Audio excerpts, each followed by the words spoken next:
Hello friends, welcome to my channel. இன்றைக்கி நம்ம ஆரி ஒர்க்கில் ஜர்தோசியில் வந்து எப்படி ஃபில்லிங்கை வந்து ஈஸியாக பண்ணலான்றதை பார்க்க போகிறோம். இதில் வந்து 2 டைப்ஸ் வரும். இன்றைக்கி நம்ம வந்து ஃபஸ்ட் டைப் பார்க்கலாம்.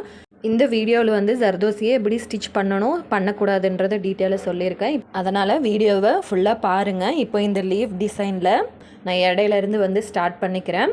அப்போ தான் வந்து அந்த ஷேப் வந்து நம்ம கரெக்டாக கொண்டு வர முடியும். பிகினர்ஸுன்றதுனால பிகினர்ஸுக்கு ஏற்ற மாதிரி நான் வந்து வீடியோஸை வந்து மேக் பண்ணியிருக்கேன். இப்போ எப்பயும் போல் நம்ம ஜர்தோசியை வந்து எப்படி ஸ்டிச் பண்ணுவோமோ அதே மாதிரி ஸ்டிச் பண்ணிக்கலாம். ஆனால் அந்த ஷேப்புக்கு தகுந்த மாதிரி நம்ம ஜர்தோசியை வந்து ஸ்டிச் பண்ணி ஃபினிஷ் பண்ணணும். இப்போ இந்த மாதிரி நம்ம ஒரு லைன் முடிச்சுட்டு எண்டு நாட் பண்ணிட்டோம். நம்ம அடுத்த லைன் வந்து ஸ்டார்ட் பண்ணிக்கலாம். அப்படி இல்லைன்னா கண்டினியூவாக இந்த இடத்துல வந்து குட்டி லாக் ஸ்டிச் பண்ணிவிட்டு அதுக்கப்புறம் நம்ம வந்து அடுத்த லைன் போடலாம். இதில் வந்து நம்ம குட்டி லாக் ஸ்டிச் பண்ணிவிட்டு நீங்கள் கண்டினியூவாக ஸ்டிச் பண்ணுறீங்கன்னா நீங்கள் வந்து கொஞ்சம் கவனமாக இருக்கணும்.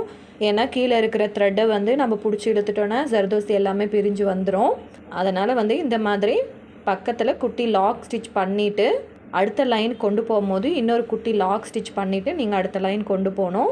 இந்த மாதிரி குட்டி லாக் ஸ்டிச் பண்ணிவிட்டு நீங்கள் கண்டினியூவாக ஸ்டிச் பண்ணுறீங்கன்னா கொஞ்சம் கவனமாக ஸ்டிச் பண்ணிக்கோங்க. ஏன்னா பிரிஞ்சு வந்துருச்சுன்னா நம்ம திரும்பவும் ஃபஸ்ட்டு எல்லாமே திரும்பவும் போடுற மாதிரி தான் இருக்கும். ஜர்தோசியை ஸ்டிச் பண்ணுறதுக்கு பிகினருக்கு ஸ்டார்டிங்கில் வந்து எப்போயுமே கொஞ்சம் கஷ்டமாக தான் இருக்கும். ப்ராக்டிஸ் பண்ண உங்களுக்கு கண்டிப்பாக ஸ்டிச் பண்ண வரும். உங்களுக்கு வந்து ஜர்தோசியை எப்படி ஸ்டிச் பண்ணணுன்றது தெரியலனா எந்த மாதிரி ஸ்டிச் பண்ணால் எப்படி கரெக்டாக வரும்ன்ற வீடியோ வந்து நான் ஏற்கனவே அப்லோட் பண்ணியிருக்கேன். ஃபஸ்ட்டு கமெண்டில் பின் பண்ணுறேன், வேணுன்றவங்க செக் பண்ணி பாருங்கள். இப்போ பாருங்கள், இந்த இடத்துல வந்து ஜர்தோசி வந்து ஸ்ப்ரிங்கு மாதிரி ரிமூவ் ஆயிடுச்சு. இந்த மாதிரி வர்றப்போ அந்த ஜர்தோசியை லைட்டாக இழுத்து விட்டு கட் பண்ணிவிட்டு நீடில் வந்து உள்ளே விட்டு த்ரெட் எங்கே இருக்குதுன்னு பார்த்து கரெக்டாக இழுக்கணும். நீங்கள் இந்த மாதிரி த்ரெட்டை வந்து விட்டுட்டிங்கன்னா கீழே இருக்கிற த்ரெட்டை வந்து இழுத்துறாதீங்க. அந்த கீழே இருக்கிற த்ரெட்டை வந்து டிஸ்டர்ப் பண்ணாமல் அந்த நீடில் விட்டு கரெக்டாக பார்த்து வெளியே இழுத்திங்கன்னா உங்களுக்கு வந்து நம்ம பிரியாமையே திரும்பவும் வந்து நம்ம கண்டினியூவாக ஸ்டிச் பண்ணிக்கலாம். நீங்கள் ஜர்தோசியை ஸ்டிச் பண்ணும் போது கண்டிப்பாக இதெல்லாம் கவனிக்கணும். நம்ம ஸ்டிச் பண்ணி இந்த மாதிரி மேலே இழுக்கும் போது அந்த ஜர்தோசியும் சேர்ந்து வந்து வர சான்ஸ் இருக்குது. அதனால் வந்து ஸ்டிச் பண்ணும் போது நல்லா கொஞ்சம் கவனமாக பார்த்து ஸ்டிச் பண்ணிக்கோங்க. ப்ராக்டிஸ் பண்ண கண்டிப்பாக உங்களுக்கும் வரும். ஏன்னா ஜர்தோசி ஸ்டார்டிங்கில் கஷ்டமாக தான் இருக்கும்.